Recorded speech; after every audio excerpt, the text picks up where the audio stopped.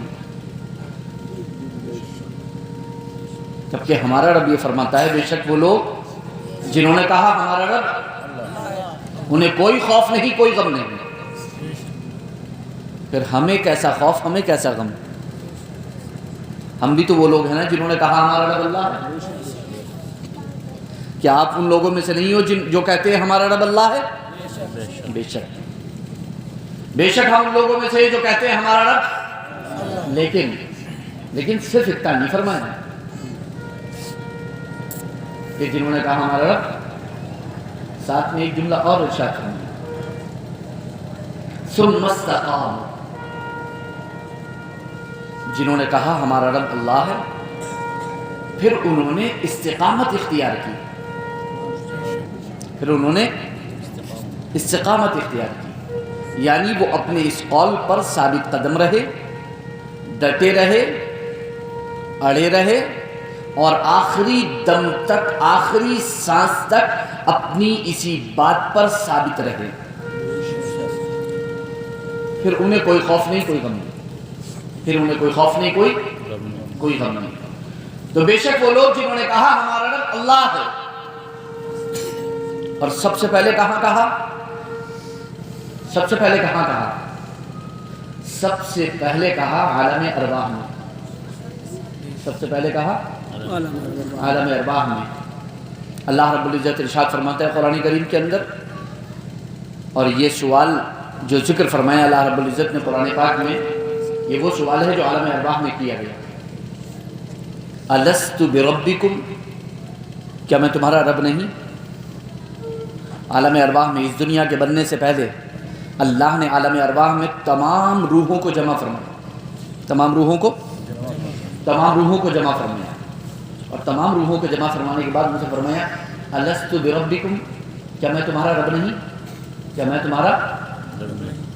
تو تمام روحوں نے کہا بلا، کیوں نہیں، بے شک تو ہمارا رب ہے، کیوں نہیں، بے شک تو ہمارا رب ہے۔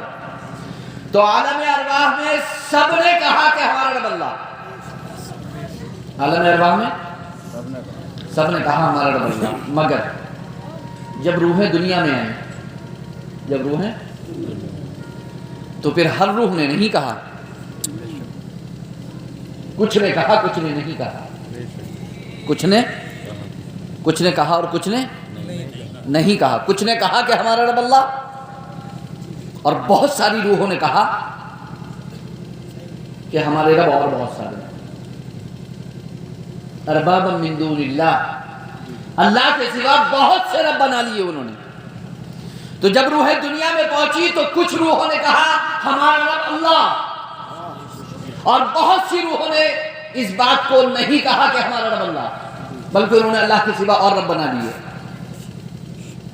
تو جنہوں نے اس دنیا میں آ کر کے کہا کہ ہمارا رب اللہ، وہ مومن، اور جنہوں نے اس دنیا میں آ کر کے نہیں کہا کہ ہمارا رب اللہ، وہ کافر، جنہوں نے اللہ کو اپنا رب نہیں مانا وہ کافر، وہ کافر، وہ کافر۔ تو اب دو گروپ ہو گئے، دو گروہ ہو گئے، روحیں دو جگہ بڑھ گئی۔ دنیا میں آ کر کچھ روحوں نے کہا کہ ہمارا رب اللہ، اور بہت ساری روحوں نے نہیں کہا۔ تو جنہوں نے کہا وہ مومن، اور جنہوں نے نہیں کہا وہ کافر۔ لیکن وہ کہنے والے بھی سب برابر نہیں، وہ کہنے والے بھی سب برابر نہیں، وہ کہنے والے بھی سب برابر نہیں، کیونکہ جنہوں نے کہا ہمارا رب اللہ، ان میں جنہوں نے دل سے مانا بھی وہ مومن، اور جنہوں نے صرف زبان سے کہا دل سے نہیں مانا وہ منافق مومن ہے۔ جی بے شک،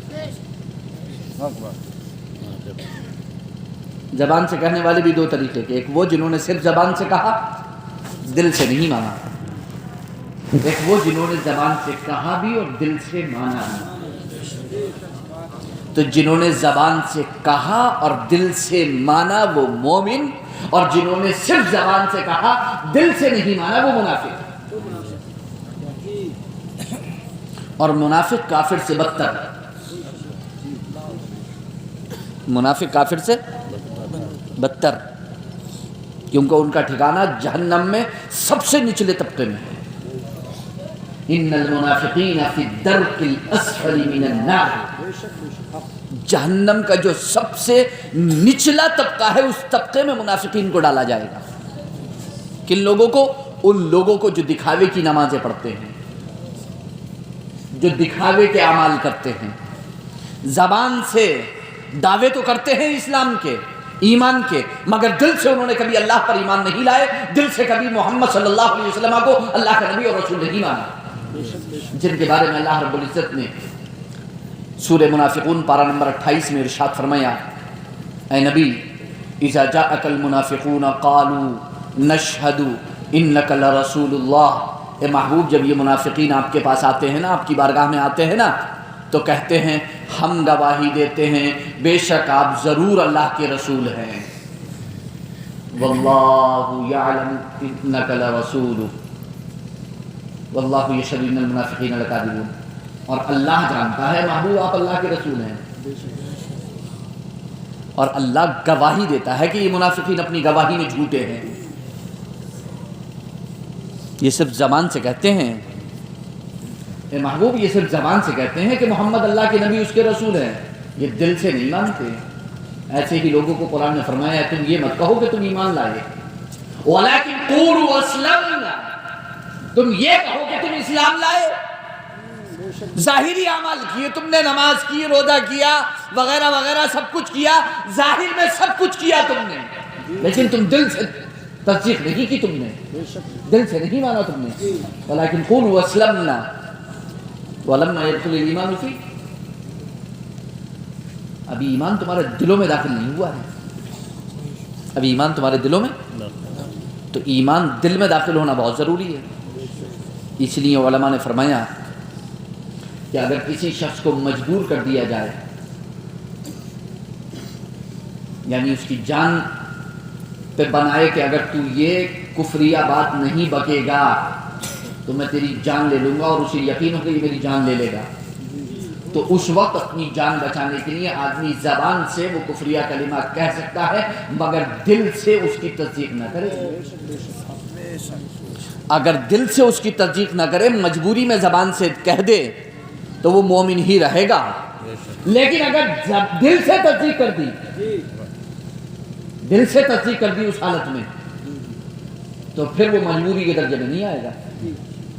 دل چیر کے تھوڑی نکال دے گا ایمان آپ کا، زبان سے ہی تو کہہ دے گا، اور وہ زبان سے کہہ دے گا مطمئن ہو جائے گا، اور آپ دل سے مطمئن ہو، آپ کا دل مطمئن ہے، آپ کا دل مطمئن ہے، کوئی دل چیر کے آپ کا ایمان نہیں نکال سکتا۔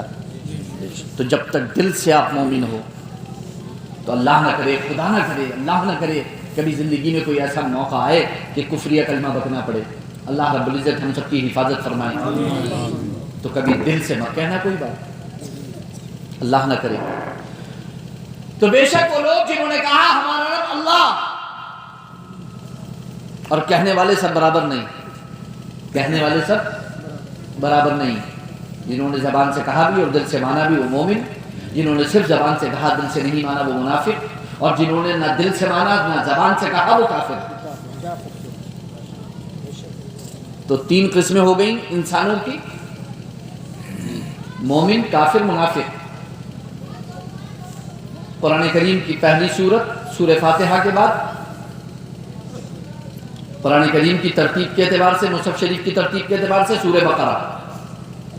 سورہ بقرہ آپ اٹھا کر کے پڑھیے، آپ جب گھر جائیں تو آپ قرآن کریم لیں اور امام اہل سنت مجدد دین و ملت الشاہ امام احمد رضا خان فاضل بریلوی علیہ رحمت و رضوان کا ترجمہ کنز الایمان شریف آپ ہندی کا یا اردو کا آپ پڑھیں، اور اگر آپ سے پڑھنا نہیں آتی ہے ہندی یا اردو تو آپ اپنے گھر میں کسی سے پڑھوائیں، گھر میں کسی سے پڑھنا نہیں آتی ہے تو اپنے امام سے، اپنے عالم سے پڑھ کر کے سنیں، اور ان سے کہیں کہ یہ جو تین قسمیں ہیں انسانوں کی، مومن، کافر، منافق، ان 3 قسموں کا ذکر قرآن میں کہاں پر ہے ہمیں بتائیں۔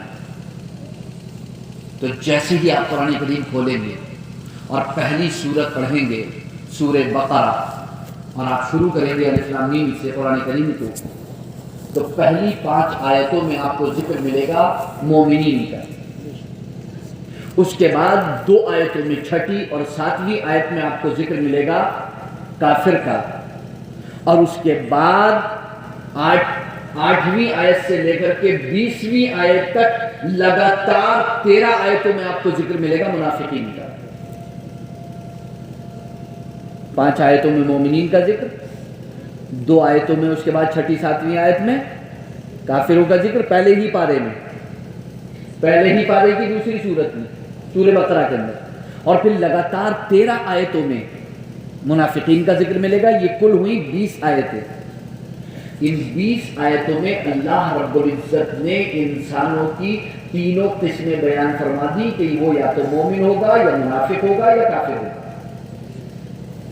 دنیا کے جتنے بھی لوگ ہیں وہ یا تو مومن ہوں گے سچے پکے، یا کافر ہوں گے کھلے، یا جو ہے وہ منافق ہوں گے۔ یہ 3 قسمیں۔ اس کے بعد 20 آیتوں کے بعد پورا قرآن کریم موجود ہے۔ 6666 آیتیں ہیں قرآن کریم کی۔ پورے قرآن کریم میں چلے جائیے، انہی 3 قسموں کے بارے میں بیان ہوگا پورے قرآن کریم میں برلاست تک۔ پورے قرآن میں انہی 3 لوگوں کے بارے میں گفتگو ملے گی، کہیں مومنین کے بارے میں، کہیں منافقین کے بارے میں، اور کہیں کفار کے بارے میں۔ پورے قرآن کریم کے اندر پچھلی امتوں کا ذکر ملے گا تو بھی اسی حوالے سے ملے گا، اس امت کا ذکر ملے گا تو بھی اسی حوالے سے ملے گا، قیامت تک آنے والے لوگوں کے بارے میں ذکر ملے گا تو بھی اسی حوالے سے ملے گا۔ ایمان، کفر اور نفاق، ان 3 چیزوں کے حوالے سے یہ ذکر آپ کو ملتا رہے گا۔ یعنی قرآن کریم کھولتے ہی پہلے ہی مرحلے میں آپ کو بتا دیا گیا کہ قرآن کریم کا آغاز کرتے وقت، ابتدا کرتے وقت، قرآن کریم کو شروع کرتے وقت، قرآن کریم کو پڑھتے وقت جب آپ اپنے ہاتھوں میں لو تو پہلے ہی جان لو کہ آپ کون سی قسم میں سے ہو۔ تو الحمدللہ ثم الحمدللہ ہم پہلی قسم مومنین میں سے، پہلی قسم۔ خدا کی قسم اپنے نصیبے پر جتنا فخر کرو کم، جتنا اللہ کا شکر ادا کرو کم۔ زندگی بھر اگر سجدے کرو تو اللہ کا شکر ادا نہیں کر سکتے کہ اللہ نے آپ کو ایمان کی دولت سے مالا مال کیا۔ دنیا جہان پوری کائنات اگر آپ خرچ کر دو تب بھی دولت کی قیمت آپ ادا نہیں کر سکتے، مگر قربان جائیے، یہ دولت عطا بھی اسی نے کی، یہ دولت عطا بھی اسی نے کی، ہماری جان بھی اسی نے ہمیں عطا کی، ہمارا مال بھی ہمیں اسی نے عطا کیا، اور ہم سے خرید بھی لیا۔ ان اللہ اشتری من المؤمنین انفسهم واموالهم بان لهم الجنہ، بے شک اللہ نے مومنین سے ان کی جان، ان کے مال کو خرید لیا ہے جنت کے بدلے۔ جان کس نے دی؟ اللہ نے۔ مال کس نے دیا؟ اللہ نے۔ خریدا کس نے؟ اللہ نے۔ آپ کو قیمت کیا ملی اس کی؟ جنت۔ آپ کی جان کی قیمت جنت، آپ کی جان کی قیمت جنت، آپ کے مال کی قیمت جنت۔ اور جان اور مال 2 ہی چیزیں ہیں آپ کے پاس، یا تو اللہ کی راہ میں اپنی جان قربان کر دو گے یا مال قربان کر دو گے۔ بھئی 2 ہی چیزیں تو قربان کر سکتے ہو، یا تو اپنی جان قربان کر سکتے ہو اللہ کی راہ میں، یا اپنا مال قربان کر سکتے ہو۔ تو جان قربان کرو تو جنت، مال قربان کرو تو جنت، دونوں کا بدلہ جنت، مگر شرط یہ ہے کہ وہ اللہ کی راہ میں ہونا چاہیے۔ شرط یہ ہے کہ وہ اللہ کی، چاہے جان قربان ہو چاہے مال قربان ہو، دونوں اللہ کی راہ میں قربان ہونا چاہیے۔ اللہ کی راہ میں قربان ہونے کا کیا مطلب ہے؟ اب قرآن کریم کے دوسرے جملے پر آ جائیں۔ یہ جان اور یہ مال اللہ کی راہ میں قربان کرنے کا کیا مطلب ہے، کیسے قربان ہوگا، وہ آپ اس جملے سے سن لینا۔ ان الذین قالوا ربنا اللہ، بے شک وہ لوگ جنہوں نے کہا ہمارا رب اللہ، زبان سے کہا، دل سے تصدیق کی ہمارا رب اللہ، ہمارا خالق اللہ، ہمارا مالک اللہ، ہمارا پالنہار اللہ ہمارا رازق, اللہ ہمیں نعمت عطا فرمانے والا, زندگی دینے والا, موت دینے والا, خوشی دینے والا, غم دینے والا, مصیبتوں کو دور کرنے والا, آسانیاں دینے والا اللہ, ہر نعمت کا مالک اللہ, دونوں جہان کا مالک اللہ, اللہ رب العزت. تو یہ جو آپ نے کہا نا کہ خالق وہ, مالک وہ, مدبر وہ, تدبیر فرمانے والا وہ, پیدا کرنے والا وہ, زندگی دینے والا وہ, موت دینے والا اللہ, رزق دینے والا اللہ, نعمت, دولت, جاہو, حشمت, منصب, عزت, تاج, کرامت, سب کچھ عطا فرمانے والا اللہ, تو وہی تو حقدار ہے نا کہ اس کی عبادت کی جائے. وہی تو عبادت کا مستحق ہے نا کہ اس کی عبادت کی جائے. جس کی یہ شان ہے وہی تو مستحق کی عبادت ہے, وہی تو عبادت کے لائق ہے نا, وہی تو پوجا کے لائق ہے نا, وہی تو پرستش کے لائق ہے نا, وہی تو بارگاہ ہے نا کہ جہاں پر سجدہ کیا جائے, جہاں پیشانی کو جگہ رکھ دیا جائے, جھکا دیا جائے. تو اللہ ہر چیز عطا فرمانے والا اللہ. ثم استقام, پھر یہ جو کچھ آپ نے کہا نا ابھی, اور یہ بھی کہہ دیا آخر میں کہ جب اس کی یہ شان ہے تو وہی مستحق ہے عبادت, وہی عبادت کا مستحق ہے. پھر ہم جو کچھ کریں اسی کی رضا کے لیے کریں, اپنی پوری زندگی کو عبادت بنا دیں اس کے لیے. جب ہم سب کچھ اس کی رضا کے لیے کریں گے تو ہماری پوری زندگی عبادت بن جائے گی. ان الذين قالوا ربنا الله, بے شک وہ لوگ جنہوں نے کہا ہمارا رب اللہ, ثم استقاموا, پھر انہوں نے استقامت اختیار کی, ثابت قدم رہے. استقامت کسے کہتے ہیں؟ استقامت کے کیا معنی ہے؟ میری تقریر آپ کو وہ بور تو نہیں ہو رہے نا؟ نہیں, سن سکتے ہو نا, سمجھ میں آ رہی ہے نا؟ ثم استقاموا, پھر انہوں نے استقامت اختیار کی. استقامت کسے کہتے ہیں؟ استقامت کسے کہتے ہیں؟ ہر مومن کو مستقیم ہونا, استقامت پر ہونا ضروری ہے. ہر مومن کو استقامت پر ہونا ضروری ہے. اگر ہم استقامت پر نہیں ہیں تو سمجھ لیجئے کہ ہمارا ایمان کامل نہیں ہے, ہم کامل مومن نہیں ہیں. اور جب ہمارا ایمان کامل نہیں ہے تو پھر جناب پھر ہماری دعا بھی, ہماری عبادت بھی, پھر ہماری ساری چیزوں میں کمی آتی چلی جائے گی, ساری چیزوں میں کمی آتی چلی جائے گی. ثم استقاموا, پھر انہوں نے استقامت اختیار کی. استقامت کسے کہتے ہیں؟ امیر المؤمنین سیدنا ابو بکر صدیق اکبر, پہلے خلیفہ, اللہ کے رسول کے پہلے خلیفہ امیر المؤمنین سیدنا ابو بکر صدیق اکبر رضی اللہ تعالیٰ عنہ منبر شریف پر تشریف فرما ہوئے اور آیت کریمہ تلاوت کی, ان الذین قالوا ربنا اللہ ثم استقاموا, اور پھر اس کی تفسیر کی, اے لم یشرکوا باللہ شیئا, پھر انہوں نے استقامت اختیار کی, یعنی اللہ کے ساتھ شرک نہیں کیا. اللہ کے ساتھ شرک نہیں کیا. استقامت کے معنی ہے شرک سے بچنا. استقامت کے معنی ہے شرک کیسے کہتے ہیں؟ اللہ کے سوا کسی کو واجب الوجود ماننا, یعنی اس کا وجود خود سے ہے, کسی اور کے لیے, اللہ کے سوا کسی کے لیے یہ ماننا کہ اس کا وجود خود سے ہے, وہ اپنے وجود میں مستقل ہے, کسی کا محتاج نہیں. واجب الوجود ماننا یا اللہ کے سوا کسی کو عبادت کے لائق سمجھنا, یہ شرک ہے. یہ کیا ہے؟ شرک. اللہ کے سوا کسی کو واجب الوجود ماننا, جیسا کہ مجوسی لوگ کہتے ہیں کہ ہمارے دو خدا ہیں, ایک اہرمن, ایک یزدان, ایک خیر دینے والا, ایک بھلائی دینے والا, ایک شر دینے والا, ایک برائی دینے والا. دو خدا مانتے ہیں مستقل طور پہ وہ. ہم کسی کو اللہ کے سوا خدا نہیں مانتے, ہم کسی کو واجب الوجود نہیں مانتے, ہم اللہ کے سوا کسی کو واجب الوجود نہیں مانتے. اللہ ہی واجب الوجود ہے,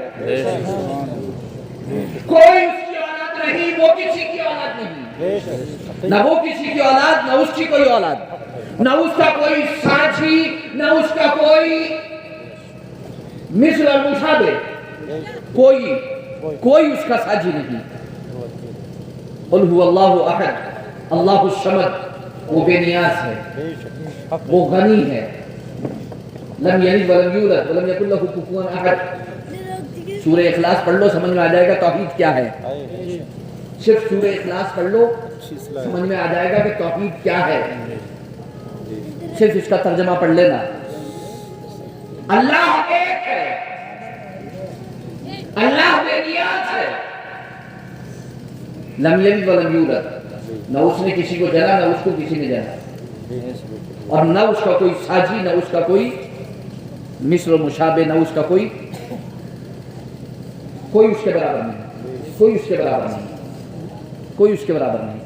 تو جو کوئی اللہ کے برابر کسی کو مانے، اللہ کا ساجی یا حصے دار مانے، اس کی عبادت میں، اس کی ذات میں، اس کی صفات میں کسی غیر کو اگر کوئی شریک کرے تو یہ شرک ہے. سمجھ میں آ گیا؟ اللہ کی ذات، اس کی صفات، اس کی عبادت میں کسی کو شریک ٹھہرانا یہ شرک ہے.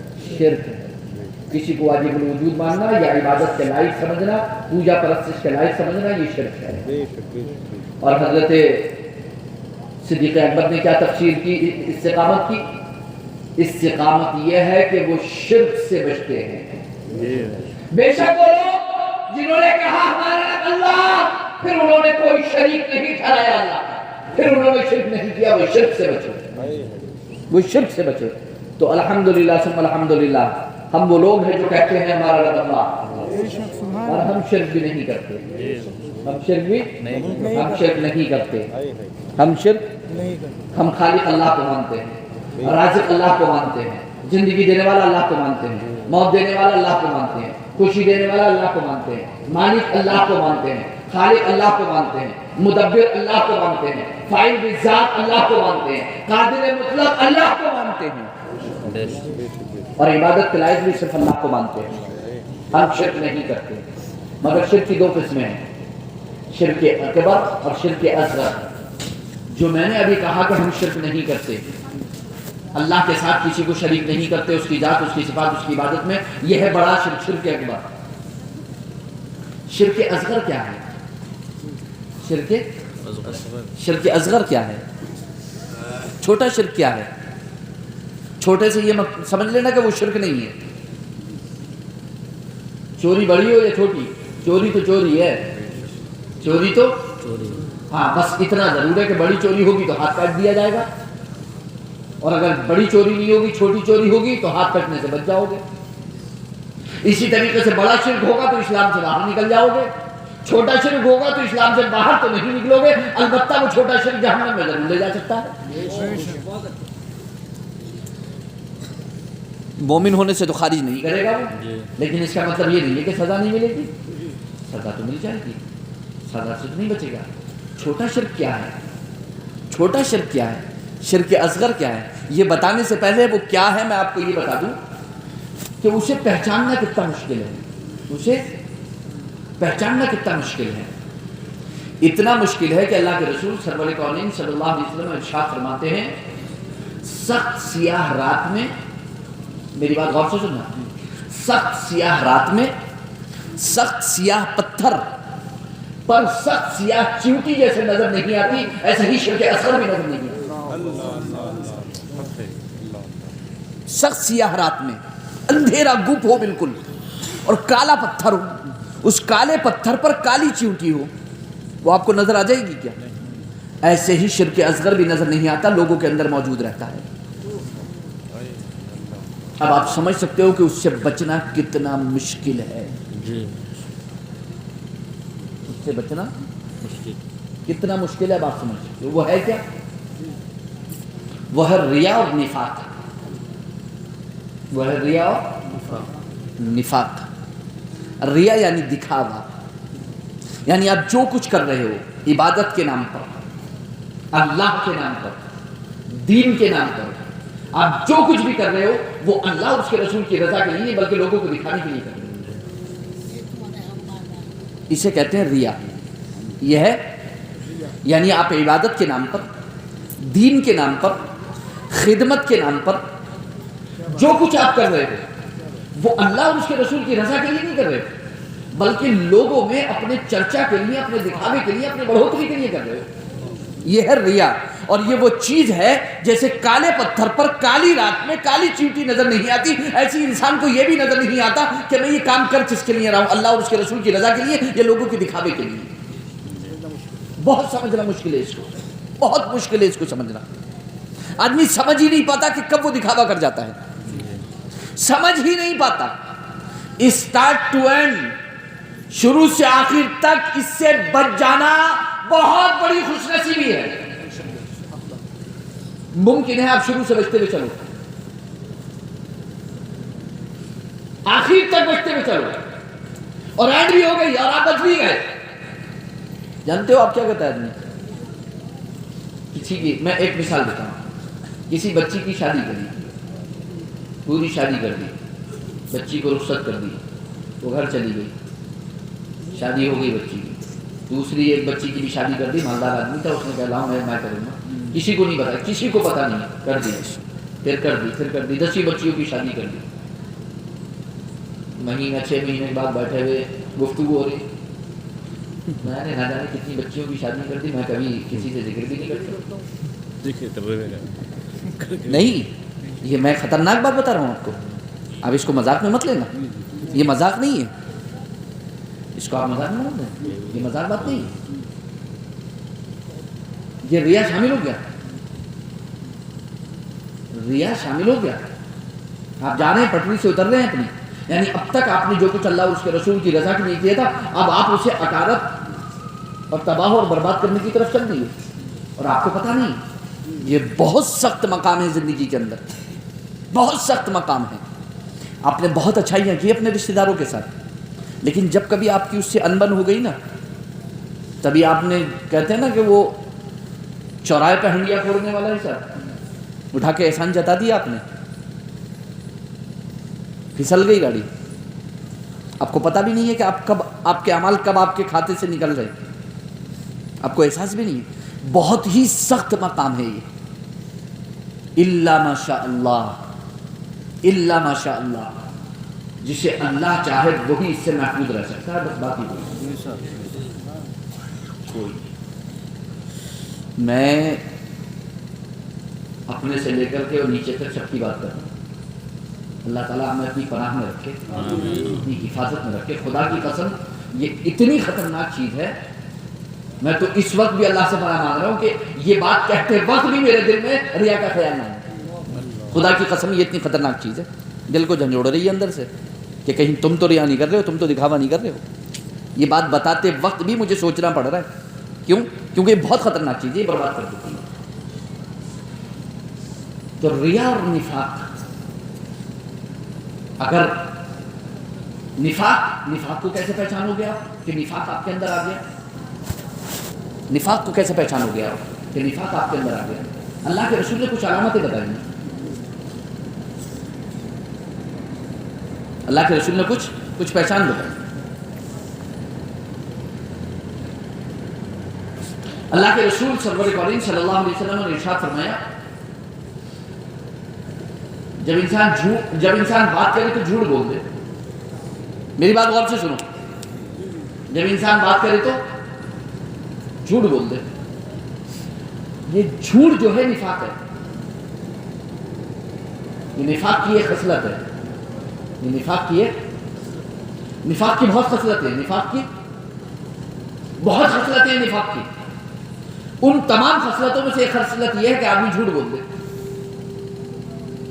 اور آج کی تاریخ میں آپ کو اندازہ بھی نہیں ہے کہ دن میں کتنی مرتبہ جھوٹ بول دیتا ہے انسان. ایک ہوتا ہے گناہ، ایک ہوتا ہے گناہ کا احساس. گناہ تو بہت دور کی بات، اب تو احساس بھی جاتا رہا کہ ہم گناہ کر رہے ہیں.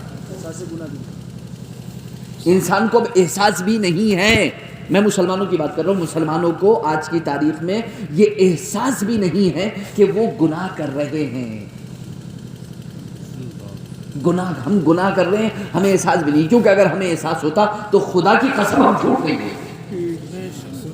بولتے. نہ، یہ تو میں گارنٹی سے کہہ سکتا ہوں کہ اگر آپ کو یہ احساس ہوتا کہ اللہ آپ کا دیکھ رہا ہے، آپ نے کہا ہے کہ ہمارا رب اللہ ہے، ہمارا خالق ہے، مالک ہے، رازق ہے، زندگی دینے والا ہے، رزق دینے والا وہی ہے، جھوٹ کیوں بولے رہے؟ جھوٹ سے تھوڑی ملے گا رزق، رزق تو اللہ دے گا نا، رزق اللہ دے گا کہ جھوٹ دے گا؟ زندگی اللہ دے گا کہ جھوٹ دے گا؟ زندگی تو اللہ دے گا، زندگی تو اللہ دے گا۔ جب زندگی اللہ دے گا اور سب کچھ اللہ دے گا تو پھر جھوٹ کیوں ہوگا؟ دوسری نفاق کی ایک خصلت، جب آدمی وعدہ کرے تو وعدہ خلافی کرے۔ سچ بتانا، دل پہ ہاتھ رکھ کے صرف ایک مرتبہ احساس کرنا کہ آج تک زندگی میں کتنی بار وعدہ خلافی کی ہے۔ اور لوگوں سے تو چھوڑو، لوگوں سے تو چھوڑو، اللہ اور اس کے رسول سے کتنی بار وعدہ خلافی کی ہے؟ اللہ اور اس کے رسول سے کتنی بار وعدہ خلافی کی ہے؟ کیا عہد کیا تھا صحابہ نے؟ اللہ کے رسول کے ہاتھ میں جب ہاتھ دیا تھا، خدا کی قسم ایک مرتبہ دل پہ ہاتھ رکھ کے بتاؤ کہ اگر آپ بھی مدینے میں موجود ہوتے اور رسول اللہ سامنے ہوتے اور رسول اللہ کے ہاتھ میں ہاتھ دے کر کے بیعت کرتے اور یہ بیعت کرتے بایعنا رسول اللہ صلی اللہ علیہ وسلم، یا آپ کہتے نبایعک یا رسول اللہ صلی اللہ علیہ وسلم علی اقامت الصلاۃ و ایتاء الزکاۃ والحج وصوم رمضان والنصح لكل مسلم، یا رسول اللہ ہم آپ کے ہاتھ پر بیعت کرتے ہیں، ہمیشہ نماز قائم کریں گے، ہمیشہ روزے رکھیں گے، زکوٰۃ دیں گے، حج کریں گے، اور ہر مسلمان کی یا رسول اللہ ہم خیر خواہی کریں گے۔ خدا کی قسم اگر رسول اللہ کے ہاتھ پر ہاتھ رکھ کر یہ بات کہی ہوتی تو کیا اس وعدے سے پڑھتے؟ تو کیا آپ یہ سمجھتے ہو کہ یہ وعدہ آپ نے نہیں کیا ہے؟ نہیں، ہر مسلمان نے رسول اللہ کے اس ہاتھ پر بیعت کی ہے۔ جو بھی قیامت تک آنے والا مسلمان ہے وہ یہ جان لے کہ وہ اس بیعت میں شامل ہے۔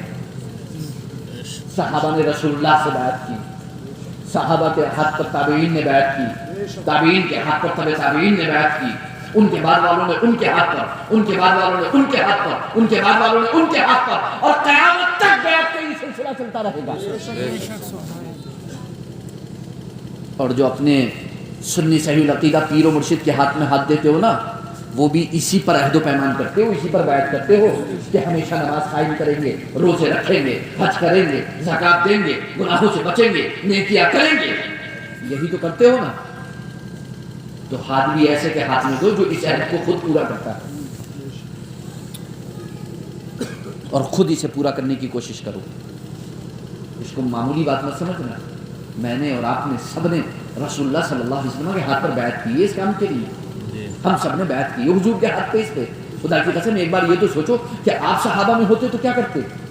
کہ یہی عالم ہوتا جو اب ہے، یہی جھوٹ ہوتا، یہی وعدہ خلافی ہوتی، یہی نمازوں کو چھوڑنا، یہی روزوں کو چھوڑنا، یہی حج اور زکوٰۃ صدقات خیرات کو چھوڑنا، یہی مسلمانوں کی خیر خواہی سے منہ موڑنا، یہ سب ہوتا کیا ہمارے اندر؟ خدا کی قسم کبھی نہیں ہوتا۔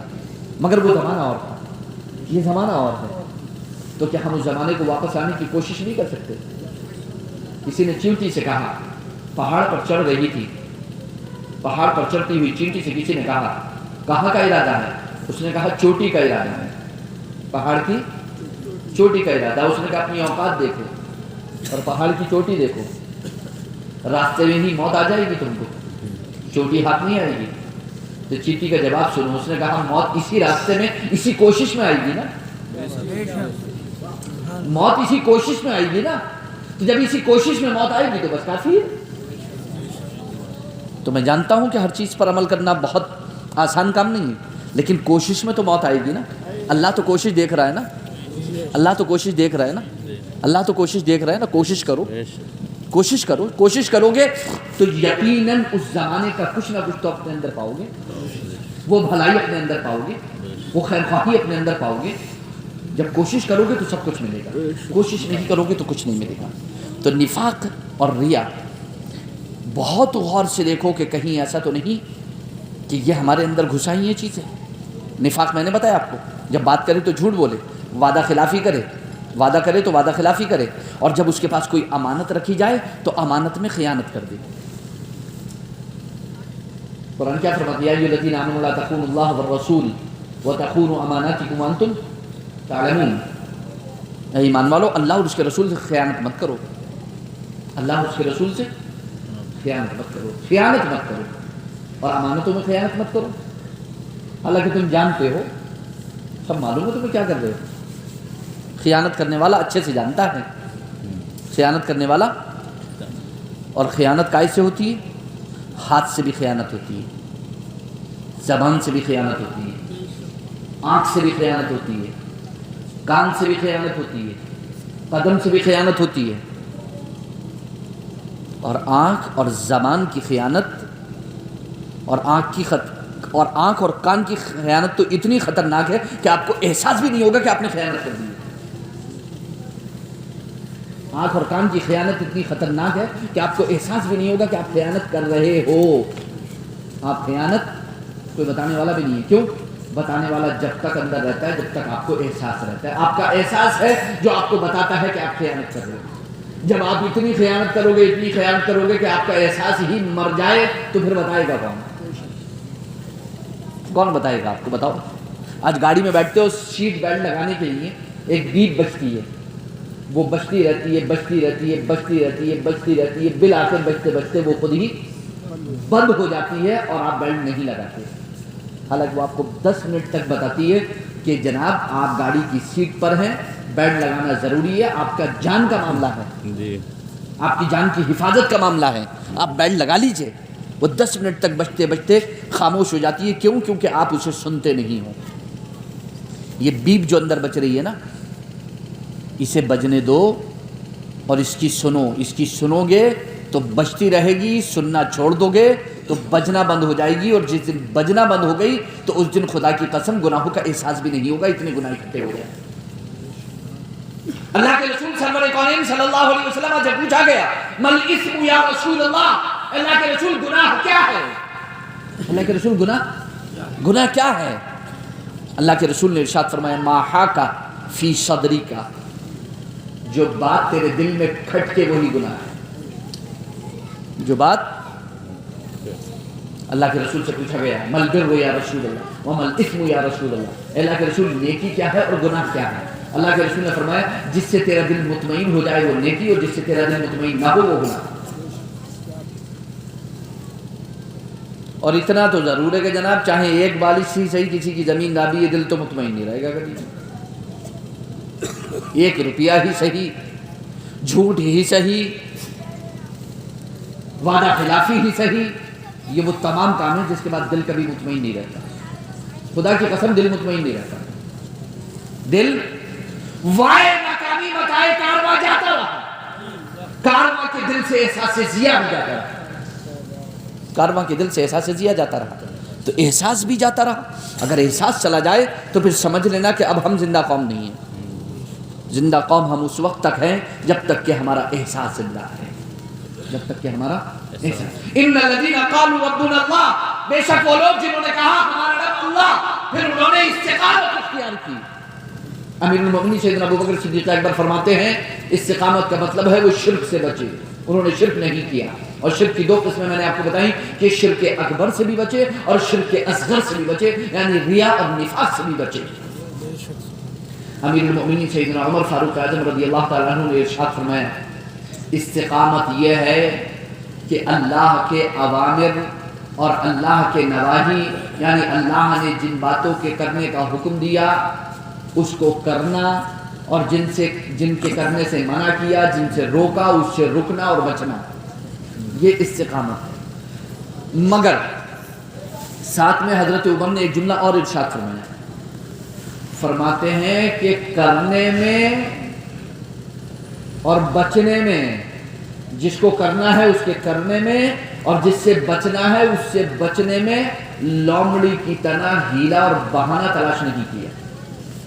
لومڑی کی طرح مثال دی ہے، لومڑی کی طرح، کیونکہ کچھ لوگ وہ ہیں جو لومڑی کی طرح چالاکی سے بچنے کی کوشش کرتے ہیں اس کام کو کرنے سے جس کے کرنے کا حکم دیا گیا، اور اس کام کو سے بچنے سے جس سے بچنے کا حکم دیا گیا.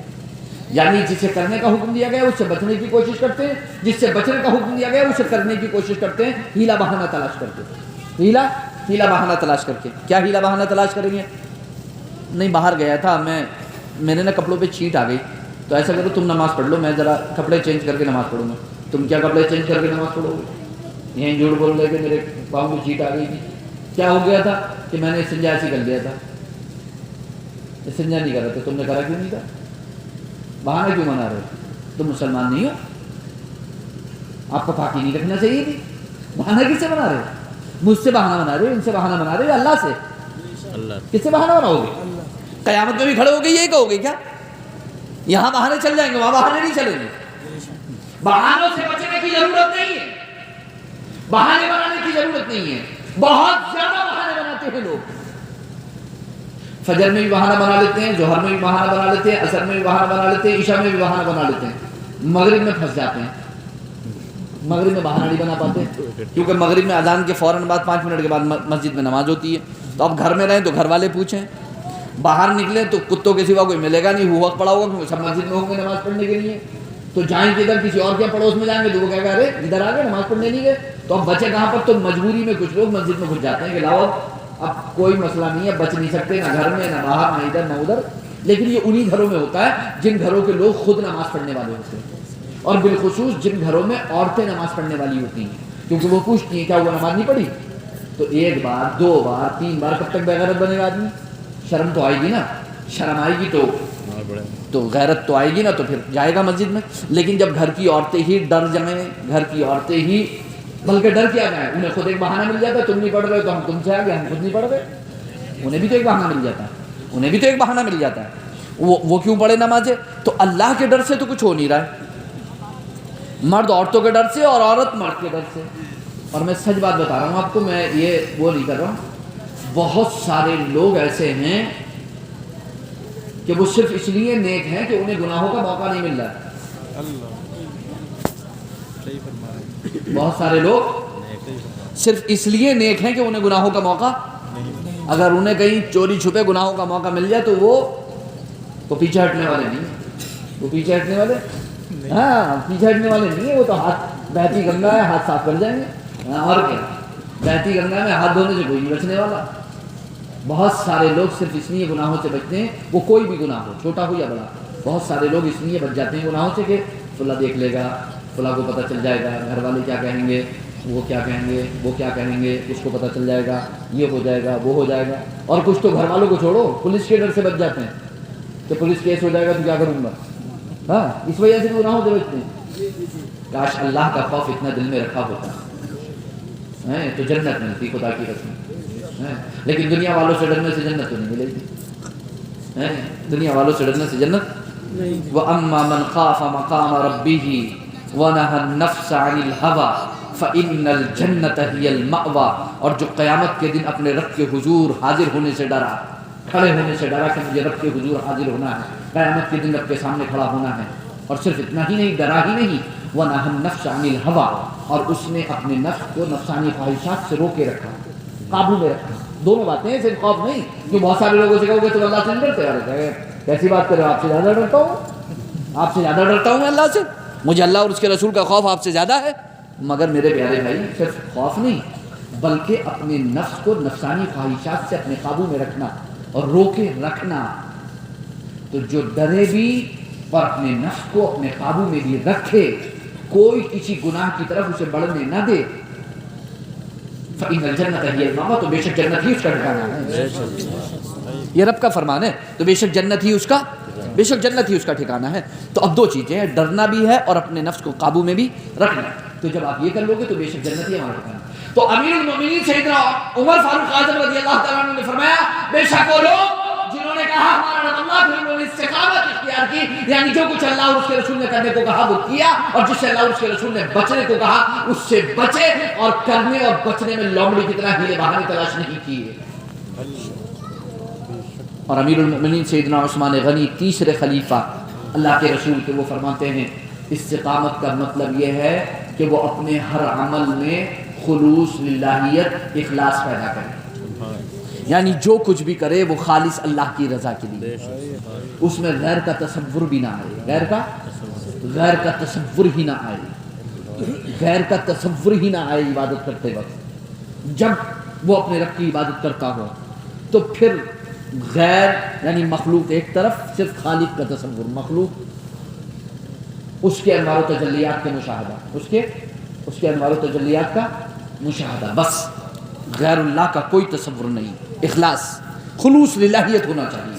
امیر المؤمنین سیدنا مولا علی کرم اللہ تعالی وجہ کریم جو چوتھے خلیفہ ہیں اللہ کے رسول سرور کونین صلی اللہ علیہ وسلم کے، وہ ارشاد فرماتے ہیں استقامت کا مطلب ہے فرائض کی پابندی کرنا ہے، جو کچھ اللہ اور اس کے رسول نے آپ پر فرض کیا ہے اس کی پابندی کرنا، یہ ہے اخلاص، یہ ہے استقامت، یہ ہے استقامت۔ تو اب جان لو کہ بے شک وہ لوگ جنہوں نے کہا ہمارا رب اللہ، پھر انہوں نے استقامت اختیار کی، یعنی وہ شرک اکبر سے بھی بچے، وہ شرک اصغر سے بھی بچے، اللہ اور اس کے رسول نے جو کچھ کرنے کو کہا وہ کیا، اللہ اور اس کے رسول نے جس سے منع کیا اس سے باز رہے، بچتے رہے، کرنے اور بچنے میں لومڑی کی طرح ہیلے بہانے تلاش نہیں کیے، اور جو کچھ کیا اور جو کچھ جس سے بھی بچے اس سے خالص اللہ کی رضا کے لیے کیا، تو بھی اللہ کی رضا کے لیے، نہ کیا تو بھی اللہ کی رضا کے لیے، جو کچھ کیا اللہ کی رضا کے لیے اور نہیں کیا تو وہ بھی۔ اور اگر کبھی جلد بازی میں ہوئے، کبھی وقت نہیں ہوا تو فرائض سے تو کبھی جان چرائی ہی نہیں، انہوں نے فرائض سے تو کبھی جان انہوں نے چرائی ہی نہیں، فرض تو ہر حال میں ادا کیا، فرض تو ہر حال میں ادا کیا۔ ایسے لوگوں کو نہ کوئی خوف ہے نہ کوئی غم، ایسے لوگوں کو نہ کوئی خوف ہے۔ تو اب ہمیں دیکھنا ہے کہ ہم ایسے لوگوں میں ہیں یا نہیں ہیں۔ قرآن فرماتا ہے فَلَا خَوْفٌ عَلَيْهِمْ وَلَا هُمْ يَحْزَنُونَ، ان پر نہ کوئی خوف ہے نہ کوئی غم۔ اولئک اصحاب الجنت خالدین فیہا، یہی جنتی لوگ، یہی جنہوں نے کہا ہمارا رب اللہ، پھر استقامت اختیار کی۔ جو میں نے استقامت کے معنی بتائے اس تمام معنی پر انہوں نے استقامت اختیار کی، تو انہیں نہ کوئی خوف نہ کوئی غم، اور یہی لوگ جنتی ہیں، ہمیشہ جنت میں رہیں گے، اور یہ بدلہ ہے ان کے اعمال کا جو دنیا میں کرتے تھے، جزاء بما كانوا يعملون، جو دنیا میں کرتے تھے یہ اس کا بدلہ ہے۔ یہ جنت کا بدلہ ہے ان کے اعمال کا، ان کے اعمال کا، ان کے خلوص کا، ان کے للہیت کا، ان کی رضا کا۔ اسی کو اللہ رب العزت نے سورہ حمیم سجدہ میں، سورہ فصلت کی جو آیت ہے اس میں یہ ارشاد فرمایا ان الذين قالوا ربنا الله ثم استقاموا تتنزل عليهم الملائکہ الا تخافوا ولا تحزنوا وابشروا بالجنة التي كنتم توعدون۔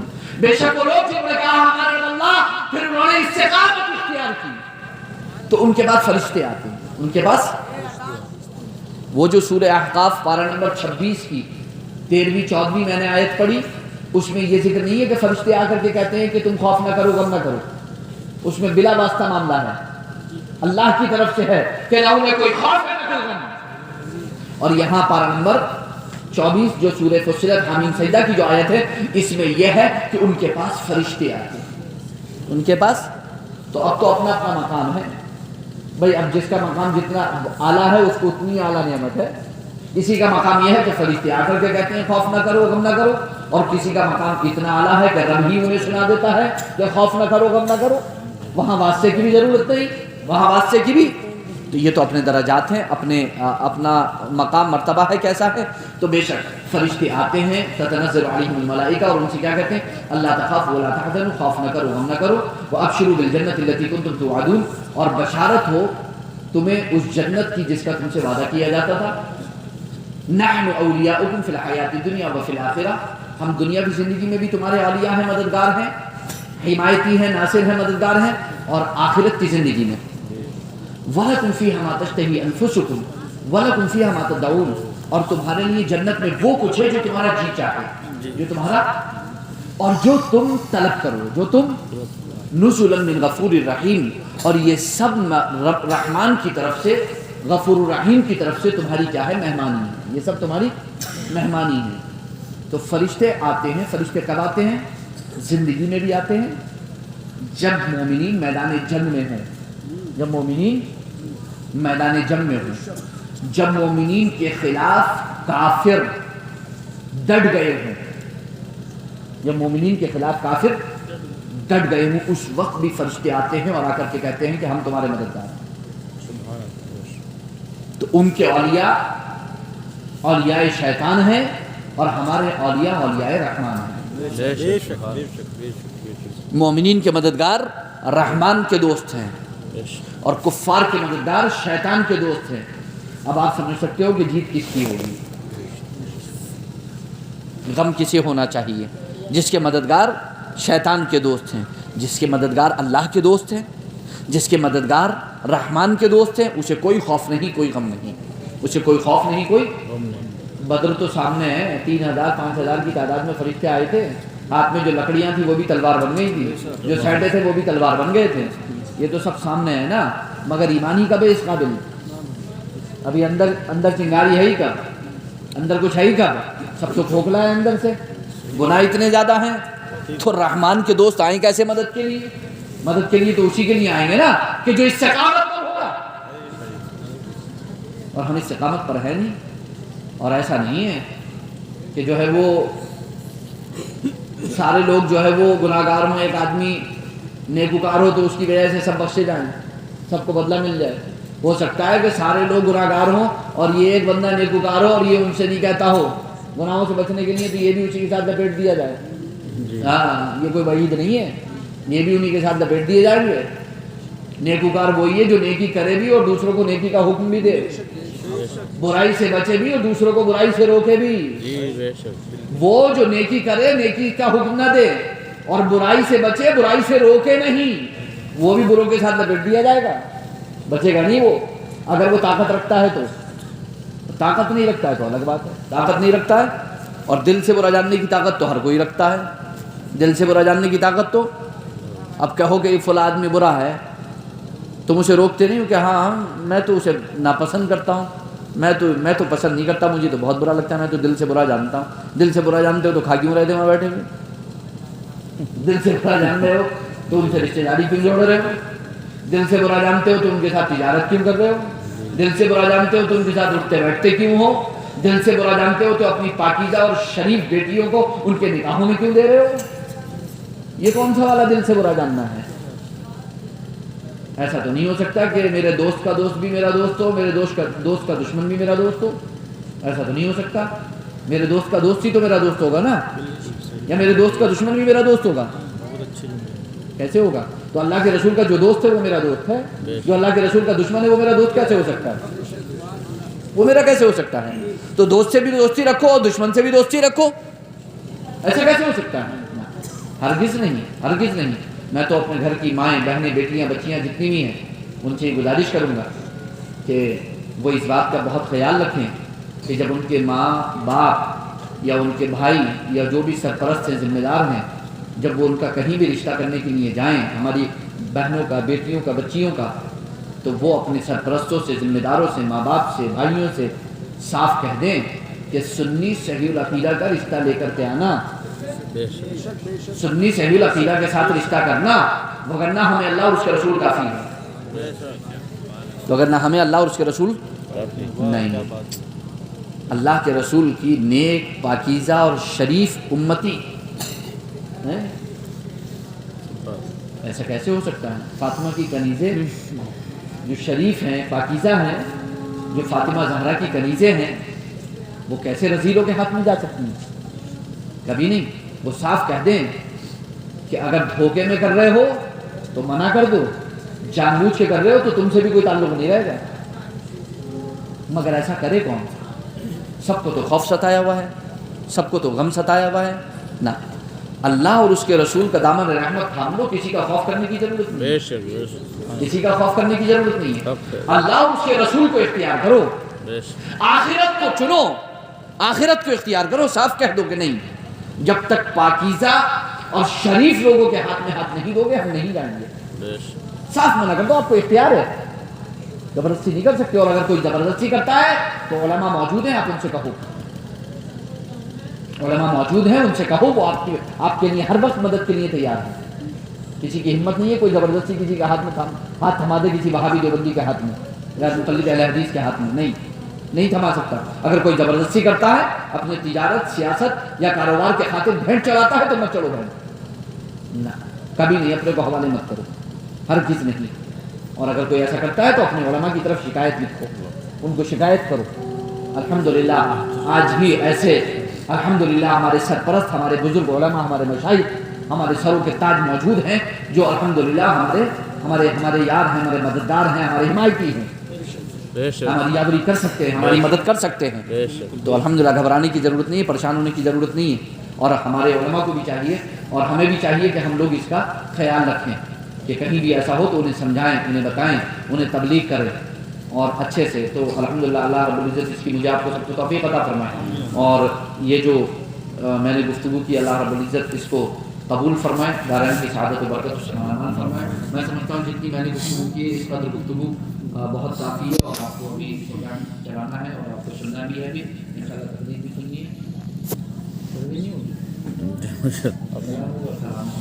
سلام ہوگا تو 11:30 بج چکے ہیں. تو میری اسی قدر گفتگو تھی میں نے جو آپ کے سامنے کی. مجھے پوری امید ہے کہ آپ نے اس گفتگو کو دل سے سنا ہوگا اور دل میں جگہ دی ہوگی اور بہت اچھے سے سنا ہوگا. بہت اچھی سمجھی حضرت، بہت زمانے سے زندہ باد بریلی شریف سے مرکز اہل سنت جو ہم سنیوں کا مرکز ہے، ہمارا مرکز علم بھی ہے اور ہمارا مرکز عقیدت بھی ہے، ہمارا روحانی مرکز بھی ہے اور ہمارا علمی مرکز بھی ہے الحمدللہ ثم الحمدللہ. تو وہاں سے امام اہل سنت اعلیٰ حضرت عظیم برکت فاضل بریلوی علیہ الرحمہ کے زمانے سے تقریباً 100 سال سے زیادہ ہو گئے برابر یہ بات کہی جا رہی ہے کہ وہابی دیوبندی غیر مقلد اہل حدیث سے تعلق مت رکھو، ان کا لٹریچر مت پڑھو، ان کی کتابیں مت پڑھو. تو بہت سارے لوگ جو اپنے آپ کو سیکولر کہتے ہیں، اپنے آپ کو سیکولر کہتے ہیں. سیکولر آدمی دو ہی وجہ سے ہوتا ہے، ایک تجارت کی وجہ سے، ایک سیاست کی وجہ سے. ایک تجارت کی وجہ سے، ایک سیاست کی وجہ سے. یہ دو چیزیں آدمی کو سیکولر بنانے تھی. سیکولر کا مطلب سمجھ رہے ہو؟ نہیں سب سے سب سے ملو، سب کے ساتھ ملو. ارے مولویوں کے چکر میں بتاؤ، یہ تو ہمیشہ ایسے کہتے رہیں گے یہ تمہیں ترقی کرنے نہیں دیں گے. ترقی نہیں کرنے دیں گے، کس کو ترقی نہیں کرنے دیں گے؟ تمہارا اگر 1 کروڑ کا کاروبار ہے تو تم نے کون سا اپنے جو ہے بستی کے غریبوں کو مالدار کر دیا؟ یہ کہو نا کہ تمہاری ترقی رک جائے گی. بے شک بالکل حق ہے حضرت، تمہاری ترقی رک جائے گی. یہ کہو کہ تمہاری ترقی رک جائے گی، حقیقت ہے، حق ہے، حق ہے. تمہیں ترقی نہیں کرنے دیں گے. اس کے بیچارے کامشت سے کہہ رہے ہو کہ تمہیں ترقی نہیں کرنے، اس کا کاروباری ہو صحیح فرمایا حضرت، مالدار تو تم ہو، بالکل صحیح فرمایا. اور کیا کہہ رہے ہو تمہیں ترقی نہیں کرنے دیں گے. ارے تم فوراً کہو گے جناب ہم ترقی کر رہے ہیں. ترقی تو آپ کر رہے ہیں، بالکل کیا بات ترقی ہے، تو آپ کی رک رہی ہے، ہماری کب رک رہی ہے؟ زندہ باد، بالکل حقیقت ہے. کہتے نہیں کرتے. ارے مولویوں کے چکر میں مت پڑو، وہ آپ سے نہیں کہتے، دراصل آپ کو اپنا حمایتی اور ساتھی بناتے ہیں کہ یار تم بھی ہمارے ساتھ کھڑے ہو جاؤ یہ بات کہنے. کیونکہ ہم اگر کہیں گے تو ہمارے پیچھے پڑ جائیں گے پورے کام والے اور سب لوگ، کیونکہ سب جانتے ہیں کہ جو ہم پر کاروبار کرتے ہیں. اللہ، اور جب تم کہو گے تو ہم تمہارے سچے میں بچ جائیں گے. صحیح فرمایا حضرت. تو وہ دراصل آپ کو اپنا حمایتی بناتے ہیں کہ تم کا پڑ رہے ان کے چکر میں. ان سے کہنا ہم نہیں، اپنے آپ کو کہو کہ ہم کا پڑ رہے ہیں ان کے چکر میں. تم مت کہو، ہم کہو کہ ہم کا پڑ رہے ہیں مولویوں کے چکر میں. اور یہ وہ کہہ نہیں سکتے ہم کا پڑ رہے ہیں مولویوں کے چکر میں، کیونکہ اگر وہ قوم کے سامنے یہ کہیں گے کہ ہم کا ان مولویوں کے چکر میں پڑ رہے ہیں تو قوم کہے گی تو چلو نکلو باہر. سمجھ رہے؟ تو جو بات امام اہل سنت نے 100 سال پہلے بہت ہی جو ہے وہ تابوت میں ٹیڑھ ٹھوکی تھی وہابی دیوبندیوں کے، سعودی عربیہ سے جو ہے وہ تبلیغی جماعت کو نکال کے باہر کر دیا. جی بے شک، جی مودودی جماعت کو نکال کے باہر کر دیا. تبلیغی جماعت اور مودودی جماعت جس کا نام جماعت اسلامی ہے، جس کا نام جماعت اسلامی ہے، جس کا بانی ابوالعلا مودودی ہے. 12 علماء ہیں جماعت اسلامی کے، تبلیغی جماعت کے، اور جو بھی جماعت الدعوہ کے نام سے جو ہے تبلیغی جماعت سعودی عرب وغیرہ میں جماعت الدعوہ کے نام سے، تو اس کے سلفی جماعت کے جماعت الدعوہ کے جتنے بھی تقریباً 12 علماء ہیں جن کی کتابوں کو وہاں سے لائبریریوں سے باہر نکالنے کے لیے کہہ دیا گیا. کسی قسم کا ان کا کوئی لٹریچر وہاں تقسیم نہیں ہوگا سعودیہ میں، کسی قسم کی کوئی ان کی ایکٹیویٹی نہیں رہے گی، کوئی تبلیغ نہیں رہے گی، کوئی دعوت کا پروگرام نہیں رہے گا، کوئی تبلیغ کا پروگرام نہیں رہے گا، کسی جگہ وہ کوئی تقریر نہیں کریں گے، کسی جگہ ان کی کوئی تحریر جاری نہیں ہے. تو آج تک تو بریلوی کہہ کے جو ہے وہ سبحان اللہ، سبحان آج اللہ. تک تو بریلوی کہہ کے دوش دے رہے تھے نا. بریلویوں کا نام ہی یہی ہے. تو بریلویوں کا کیا سلمان کو بھی جو ہے وہ بادشاہ کو بھی سعودی عربیہ کو اس کو بھی بریلوی کہہ دو گے کیا؟